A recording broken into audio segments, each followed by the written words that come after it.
गुरु सो सबको प्रणाम है। साहेब भैया नीलम दीदी को पावन चरणों में मैं कोटि कोटि प्रणाम करती हूँ। प्रणाम स्वीकार कीजिए।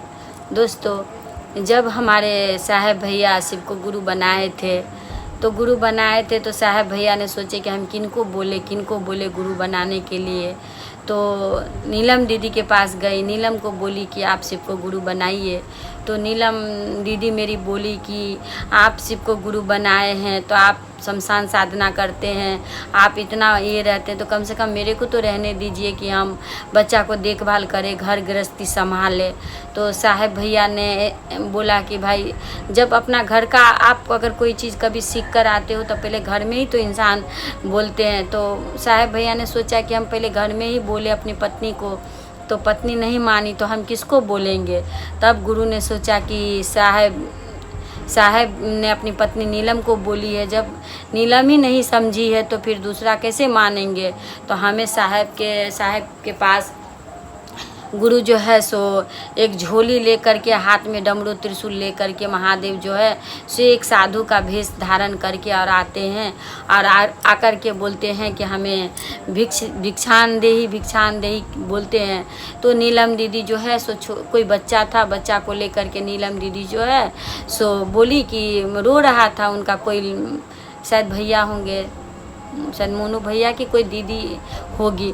तो बोली कि देखो बाबा आए हैं पकड़ लेंगे। तो हमारे गुरुजी कहते हैं कि ऐसा मत बोलो कि बाबा आए हैं पकड़ लेंगे, क्योंकि बच्चा के मन में अगर किसी प्रकार का डर अगर बचपन में बैठ जाए तो वो जल्दी हट करके निकलता नहीं है। तो बच्चा को कभी भी डर नहीं दिखाना चाहिए। आओ बेटा प्रसाद लेके जाओ। तो नीलम दीदी जो है घर गई, एक छोटा सा प्लेट लेके आई और आकर के जो है सो गुरु से प्रसाद ली। तो प्रसाद में जो है सो उन्हें कच्चा बादाम, मिश्री और 3 रकम का कटा हुआ फल उन्हें जो है गुरुजी झोली से निकाल करके देते हैं। और देने के बाद जैसे ही नीलम दीदी घर जाती है तो जाने के बाद सबको प्रसाद देने लगती है। जैसे जैसे दीदी प्रसाद देती है वैसे वैसे प्रसाद जो है सो बढ़ता जा रहा है। अब नीलम दीदी सोची कि प्रसाद अगर कोई साधारण इंसान दे तो ऐसे तो बढ़ने वाला नहीं है, ये प्रसाद हो ना हो कोई तांत्रिक या हमारे गुरु तो नहीं आए थे।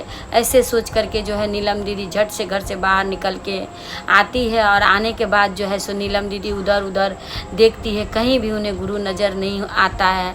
तभी नीलम दीदी क्या करती है, जहाँ पे गुरु खड़े थे वहाँ पर उनका चरण का स्पर्श करके और फिर साहब से कहते हैं कि हमें भी मेरा भी नाम का घोषणा कर दीजिए।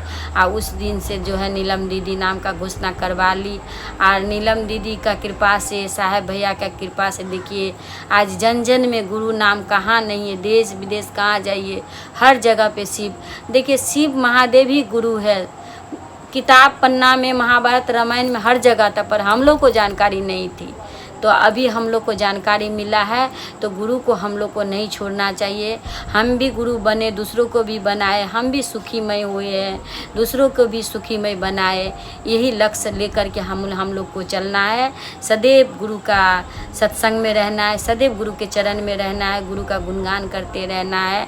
आप लोगों को भी अगर किसी को गुरु नाम घोषणा करवाना हो तो अपना नाम लिख कर भेज दीजिएगा, हम आप लोग का नाम जो है घोषणा कर देंगे। आप लोग दया चर्चा नमन करते रहिएगा, दया मांगिएगा, चर्चा करिएगा, नमः शिवाय से गुरु को प्रणाम करिएगा। आप लोग का भी दिन दुगनी और रात चौगनी होगा। हमारे गुरु तो दया के सागर है, दया हमें लेने ही नहीं आती है। जिस दिन हम ये समझ जाए कि महादेव दया बरसा रहे हैं, हमें किस तरह से लेना है, उस दिन हमें किसी प्रकार का कोई कमी नहीं रह जाएगा। आज मैं ये चीज़ को समझ गई हूँ कि हमारे गुरुदेव कितने दयालु हैं। सचमुच में मुझे किसी प्रकार की कमी नहीं है। भगवान की कृपा से सब कुछ है, जितना महादेव दिया है। बस भगवान से यही कहती हूँ कि सब सुख भोग करके इस संसार से आपका गुणगान करते हुए मैं इस संसार से जाऊँ बस, और आपका जितना काम हो सके मैं कर सकूँ।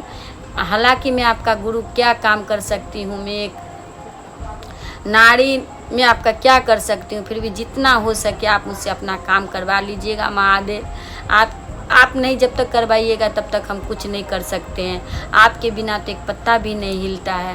तो आपका कृपा सब पे बनी रहे, जैसे साहब भैया नीलम दीदी पे बनी उसी तरह से हम लोगों पे भी रहे। संसार में देखिए दोस्तों, या तो अच्छाई का नाम है या बुराई का नाम है, तो कुछ ऐसा कर्म हम लोग करें जो कि संसार में हमारा नाम रहे। तो साहब भैया का भजन तो आप लोग जानते ही, आओ ऐसा कर्म हम करें, मर भी जाए तो जिंदा रहे। तो यही कर्म हम लोग को करते रहना है, अच्छा कर्म करते रहना है, जो हम लोग मर भी जाए तो जिंदा रहे। तो इस तरह का ही गुरु का भाव सब पे रहे, सब पे कृपा बनी रहे। मैं गुरु सबको फिर से प्रणाम करती हूँ, मेरे प्रणाम को स्वीकार।